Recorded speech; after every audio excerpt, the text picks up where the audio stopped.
কামৰূপ জিলাৰ বাইহাটা চাৰিআলি থানাৰ অন্তৰ্গত শিঙৰাপাৰ গাঁৱৰ বিমল ৰাজবংশীৰ পৰিয়ালটোৰ এতিয়া কোনো উপাৰ্জনৰ পথেই নাই। কোনো চৰকাৰী সাহায্যই ঢুকি পোৱা নাই এই পৰিয়ালটো। এই দৰিদ্ৰ পৰিয়ালটোৰ মুৰব্বী বিমল ৰাজবংশীয়ে দিন হাজিৰা কৰি কোনোমতে পৰিয়ালক পোহপাল দি আছিল। কিন্তু তেনেতেই বিমল ৰাজবংশীৰ জীৱনলৈ নামি আহিল ঘোৰ অমানিশা। এক অচিনাক্ত ৰোগত আক্ৰান্ত হল বিমল ৰাজবংশী। বহু চিকিৎসাৰ পাছত ধৰা নপৰিল এই প্ৰকৃত ৰোগ।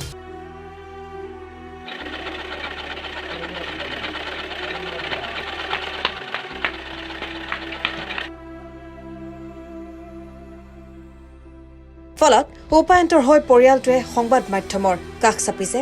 চৰকাৰ তথা ৰাইজৰ পৰা বিচাৰিছে অকণমান সহায়। আপুনি দেখিছে মানুহজন বহু বছৰ ধৰি আচলতে মানে ৰোগীয়া হৈ আছে আৰু মোৰ বৌ হয় সম্পৰ্কীয়। বৌৱে নিজে এই ঘৰখনৰ এটা ল'ৰা এটা ছোৱালী নিজে পোহপাল দি আছে, বহুত কষ্ট কৰি পোহপাল দি আছে। লগতে ৰোগীয়া মানে কি গিৰিয়েকো চাব লাগে। আজি প্ৰায় 1.5 বছৰে হ'ল, মানে একেবাৰে মানে অৱস্থা বেয়া আৰু কথাটো হ'ল আমি চৰকাৰলৈ আহ্বান জনাইছোঁ, আপোনালোকে ঘৰৰ পৰিৱেশটো চাওক।